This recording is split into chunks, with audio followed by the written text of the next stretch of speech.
One reads the truer, deeper facts of Reconstruction with a great despair.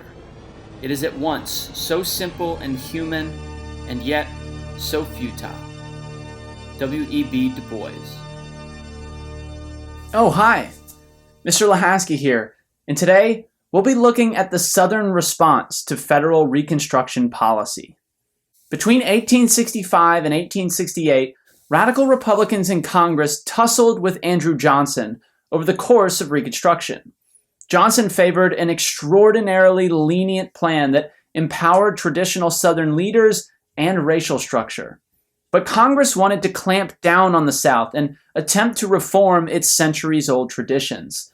Ultimately, Congress won control of the process, but the South and its institutions would not go quietly. And white Southerners responded to Northern controls with a familiar defiance. Today, we'll catalog that response and consider the legacy of Reconstruction. But first, a big question. Was Reconstruction successful? Put simply, wars are fought in order to solve problems. Problems that political and diplomatic means fail to properly address. And by now, we know well the problems that led to the Civil War: sectionalism, economic and political tension, and of course, slavery. The Union's victory in the war meant that the North would take the lead in addressing these problems, but its military victory did not necessarily mean that those problems would be resolved. Restoring the Union and ensuring freedom and equality for all American citizens was a tall order, to say the least. So how did they do? Let's take a look. Robert E. Lee's surrender at Appomattox Courthouse ended the Civil War, but it did not end the struggle between the North and South. That struggle merely shifted from the battlefield to the political arena. Our first big idea outlines some of the early successes of the North's Reconstruction policy. Thanks in part to the Civil War amendments and federal Reconstruction policy, African Americans in the South experienced political gains in the immediate wake of the Civil War. In the years following Lee's surrender, Northern Republicans moved quickly to elevate the condition of African Americans in the South. The 13th Amendment had already ended slavery for good, but Northerners recognized that freedom from slavery alone would not suffice to correct the conditions created by centuries of forced labor. By conferring citizenship and voting rights on freedmen with the 14th and 15th Amendments, however, radical Republicans in Congress finally gave African Americans real power in American democracy. And to be sure, the formerly enslaved had longed for centuries to exercise that power.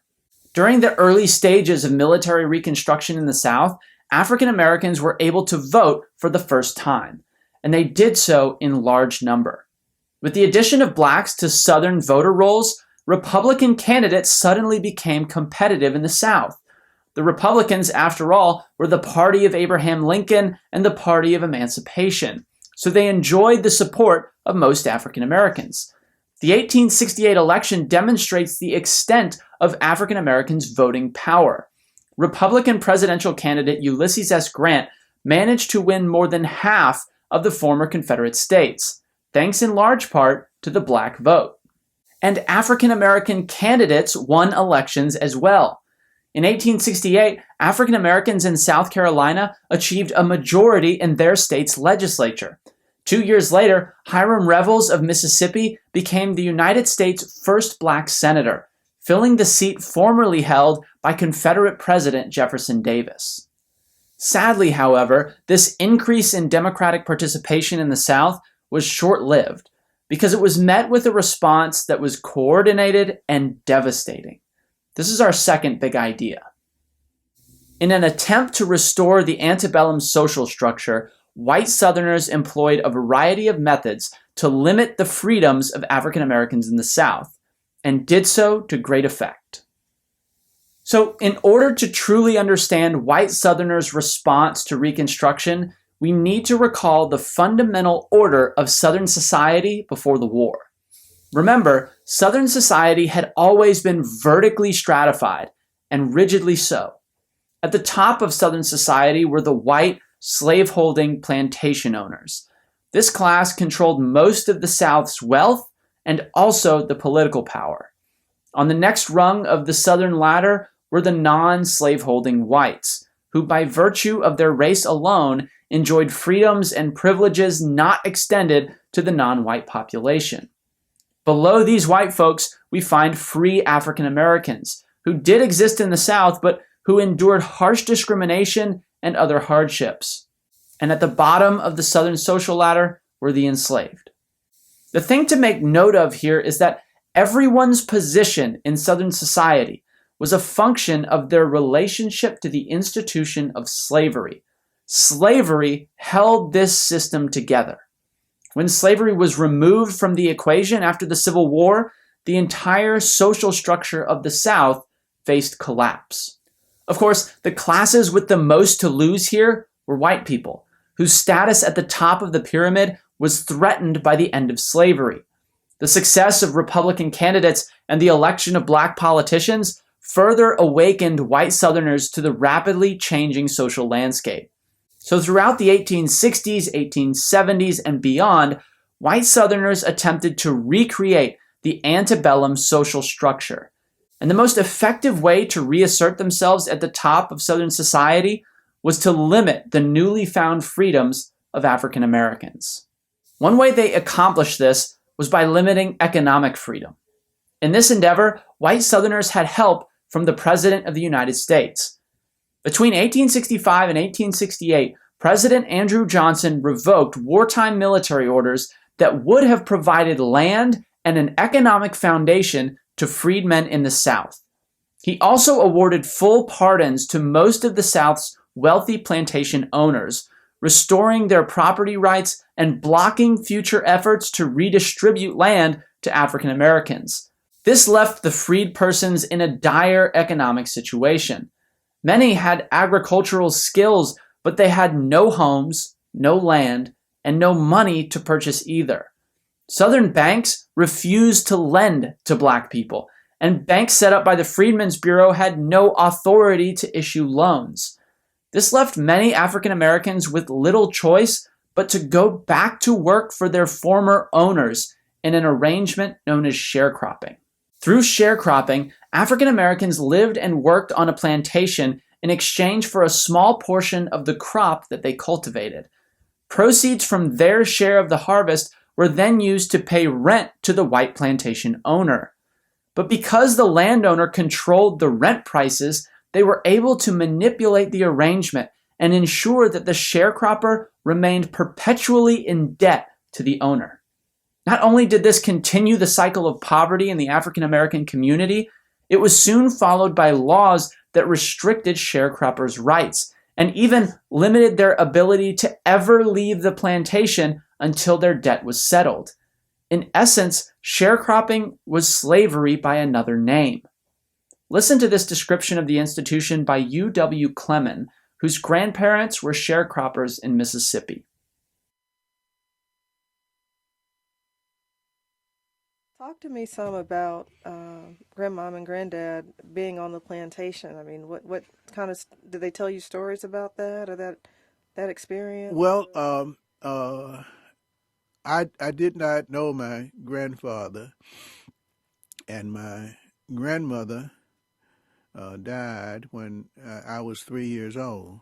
My grandmother was born, I think, 3 years after the Civil War.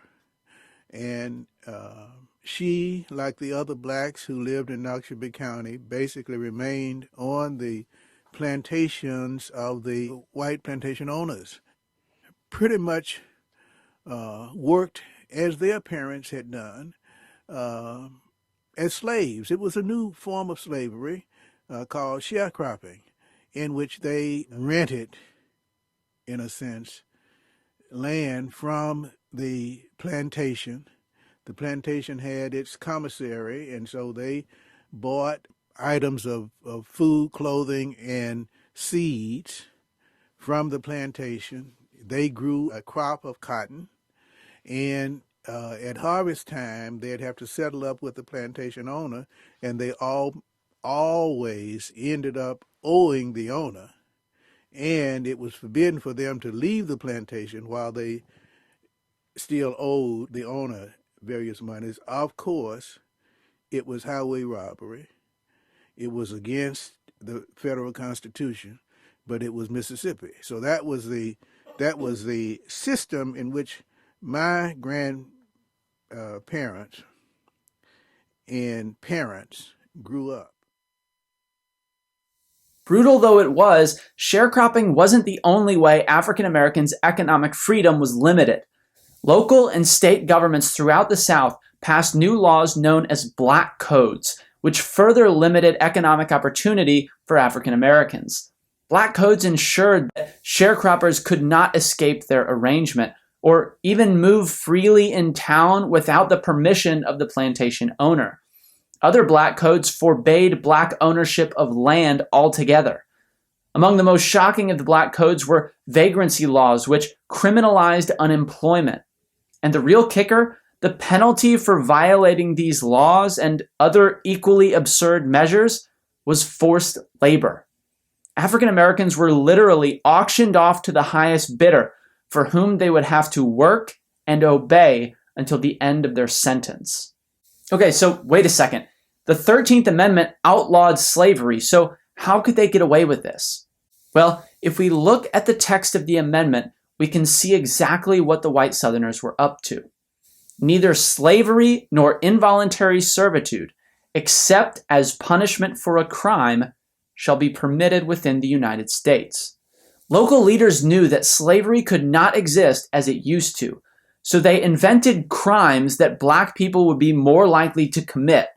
Then, they enforced these laws disproportionately against the black population, reinstalling unfree labor systems of old, and all of it in accordance with the 13th Amendment. These measures served two purposes for white people in the South. The first, of course, was economic, as they permitted white planters to continue to profit on the labor of the African Americans whom they exploited. But secondly, the black codes were designed to reassert the supremacy of the white race in Southern society, the same white supremacy that had characterized the South before the war. But white Southerners didn't stop there either. They also moved quickly to limit the political freedom of African Americans as well. This was accomplished through systemic disenfranchisement. In other words, they made it hard, if not impossible, for black people in the South to vote. Now, together, the 14th and 15th Amendments were intended to ensure voting rights for freedmen in the South. But Southerners found ways around these amendments as well.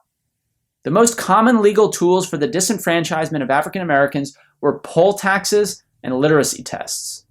Poll taxes were fees that were required in order to cast a ballot or register to vote. And of course, they disproportionately affected African Americans whose economic opportunity had been all but eliminated. Another tool for disenfranchisement was literacy tests. Many Southern states required potential voters to pass ridiculous exams before registering to vote. The idea was to seize on the African American population's lack of formal education in order to prevent them from voting. But poll taxes and literacy tests alone threatened white voters as well. After all, there were plenty of poor white people in the South who couldn't afford a poll tax, and plenty of uneducated white people in the South who couldn't pass a literacy test. In order to protect these voters, state and local governments added grandfather clauses to these election laws.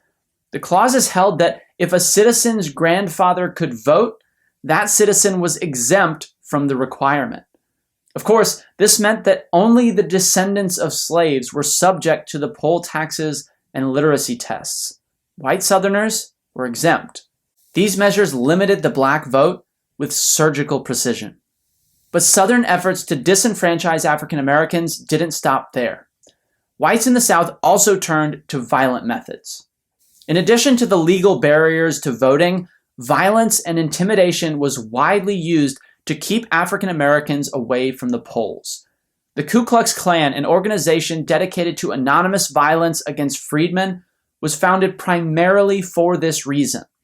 The Klan targeted registered black voters and perpetrated beatings and lynchings against prominent members in the African American communities. Any person of color who expressed a desire to run for office, to vote in an election, or to help others register was a potential target of Klan violence. But violence wasn't limited to Klan activities. Historians have documented thousands of lynchings, murders at the hands of white mobs throughout the South. Many of these crimes were carried out in full view of the public, and almost none were prosecuted. A number of race riots also resulted in bloodshed throughout the South. In 1871, 30 African Americans were killed in a race riot in Meridian, Mississippi. 2 years later, Colfax, Louisiana was the site of one of the most deadly massacres in American history. 150 African Americans were murdered there. These measures were intended to strike fear in the hearts of African American communities, and it worked. Black voter participation decreased dramatically in the 1870s, and as a result, anti-black Democratic candidates known as Redeemers took control of state governments across the South. They then increased harsh segregation laws, ushering in an era known as Jim Crow. By the mid-1870s, flailing Reconstruction efforts in the South had lost support of the people in the North. A contested election in 1876 finally brought on the formal end to Reconstruction. This is our third big idea. Thanks to the relentless efforts of white Southerners to resist Reconstruction, and thanks to waning support from the Northern populace, Reconstruction ended with the Compromise of 1877. Reconstruction faced attrition in the 1870s. The sting of Lincoln's assassination finally began to fade in the hearts of the Northern people, and as it did, zeal for radical Republican policies like the Freedmen's Bureau and military Reconstruction also decreased. Northerners grew tired from the lack of progress. White Southerners' resistance to the new order of the South was coordinated and effective. Their determination to restore the antebellum social hierarchy far outweighed the Northern public's desire to reform it. To complicate matters, in 1876, a controversial presidential election brought the country to the brink of civil war. Again. The election pitted Republican Rutherford B. Hayes against Democrat Samuel Tilden. Tilden won a clear majority in the popular vote, but thanks to disputed results in Louisiana, Florida, and South Carolina, neither candidate won the required Electoral College majority.